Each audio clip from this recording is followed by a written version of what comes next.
So I'm recording this at 1080p 60 FPS. If it is genuinely an issue, it's not a good thing. It's not a good thing, man. Seriously. Hey guys, and welcome to another video. Today I got the Fitspark i9 with me. This is the new action camera that I purchased because my old action camera, which is also a Fitspark, it's the i6 however, from 2 or 3 years ago.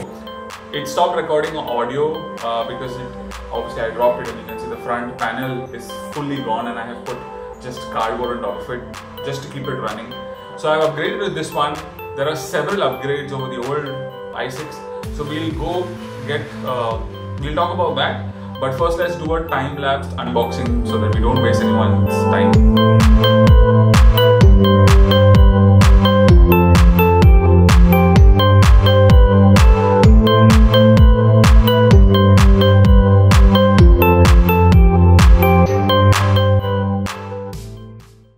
So this is how the camera comes. It already comes in its waterproof housing. Make sure that whenever this is waterproof, the camera is waterproof, but the camera is waterproof only with the case and not just on its own. So it is waterproof up to 99 feet, but let's just open this up.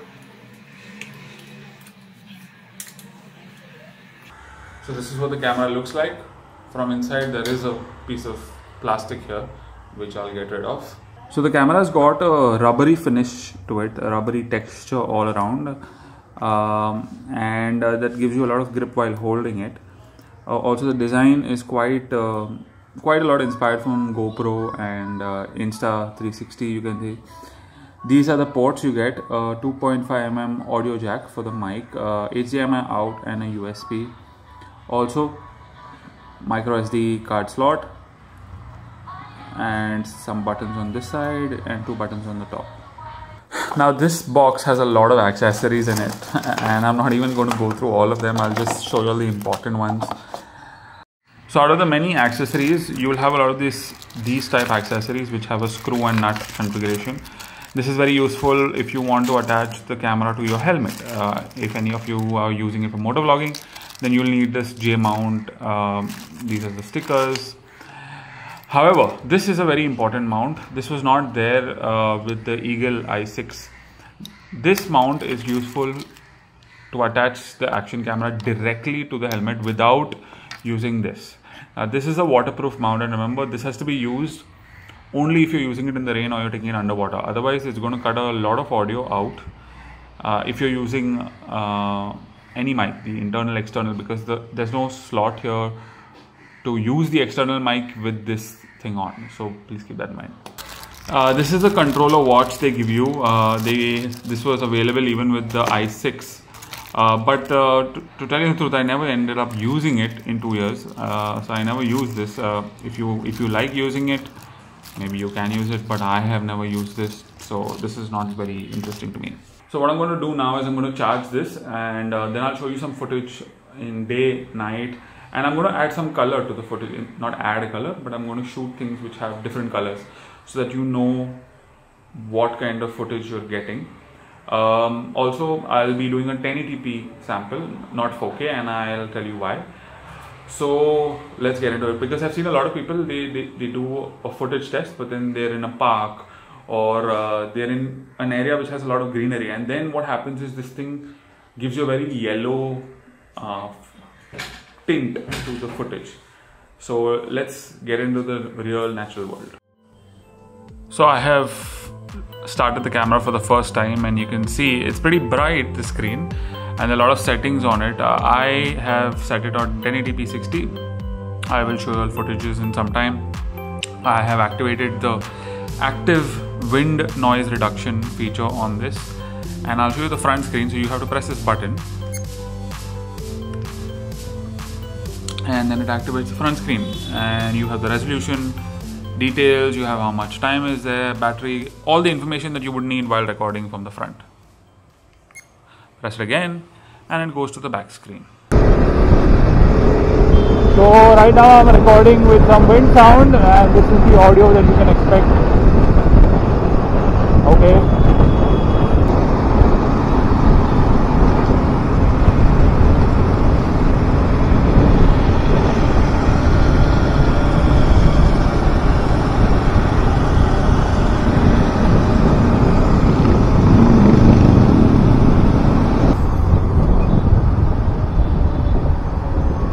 see?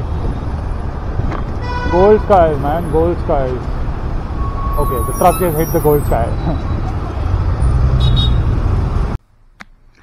So this is what the indoor footage looks like. So this is a low light shot. You can see how the colors are reproduced. The blue. I'm using the front cam and you can see how the color looks. So I have recorded some videos to display how the camera captures colors, and you can see it on your screen right now. And here are also some pictures that I've clicked with the camera. It's clicking the pictures in 20 megapixels. Megapixel doesn't matter, but this is what the pictures look like. So what are my thoughts on using the Fitspark Eagle i9 for 2 days? I've used it only yesterday and today. And my thoughts, I'll just keep this at the side because I don't want it to fall and break. First off, thought number one, there is no 1080p 30 FPS option. Now you might ask, why am I asking for such an option? It's because 1080p 60 FPS takes a lot of memory, first of all, for the same amount of video length. Yes, it is smoother, but 30 FPS and 60 FPS, not a lot of people out there will be able to tell the difference. But memory wise, yes, you can tell the difference. And also it's putting a lot of processing load on my laptop. I've edited this video, so I know what kind of stress 60 FPS puts. That being said, it's good. That means they've made a technology leap in terms of the processor. And that's probably why the micro SD card that I was using on my old action camera is not playing well with the new one. And I think that's the issue, because I'm recording a video and it doesn't allow me to go past 15 seconds. It automatically stops recording. That is an issue, but I don't know if it is the camera's issue or it is the micro SD card's issue. It can be the micro SD card, because if the micro SD card doesn't have a high enough speed and the kind of technology that this camera has, it might stall the SD card and stop the recording. So that is my theory as of now, but I will definitely update in a future video on what the actual issue was. The second point that I want to talk about is the EIS and the 6-axis gyro. Does it work? Yes, it works. There is a lot of footage that I have that you can tell that the vehicle's on the road and the vehicle is bumping up and down, but it's also very, very stable and it's staying in that zone. Now I know it's electronically stabilized, but it's a very, very good thing to have. And when you don't have it, you can tell. But when you have it, it's a good thing. The 1080p 60 fps footage is better than my old camera. You can see some of the shots where the sun is coming through the building. It looks very, very pleasant. I was surprised because the old action camera had a very bad exposure issue. So it would not be able to adjust to bright situations fast enough and it would spoil the shot. But this thing seems to be doing it better. I will not say it's on a GoPro level, but it's better. Low light. In the low light, you can see a lot of graining, especially in the indoor shot. You can see there is a lot of graining on the laptop screen. And when you take it out in the open, there is a lot of artificial graining that comes in. But what do you expect?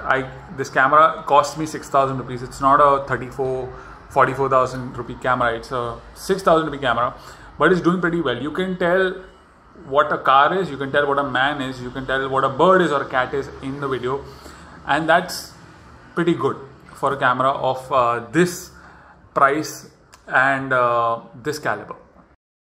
So that is all for this video. I will continue using this camera over the next week, 2 weeks, month, 2 months, and you will get regular updates on this camera for the next 1 month at least. I think I will make videos, and if you have any questions, you can put it down in the comments. I will be answering questions about this in the comments, and if the question is really needs a video, I will make a video. I'm definitely going to make a video on why I don't shoot in 4K or 2K or 2.7K, whatever it is. Stay tuned for that video. Stay tuned for a proper vlog using the Fitspark Eagle i9. That's all for this video. I will see you in the next one. Always wear your helmet and ride safe, ride hard. Ow.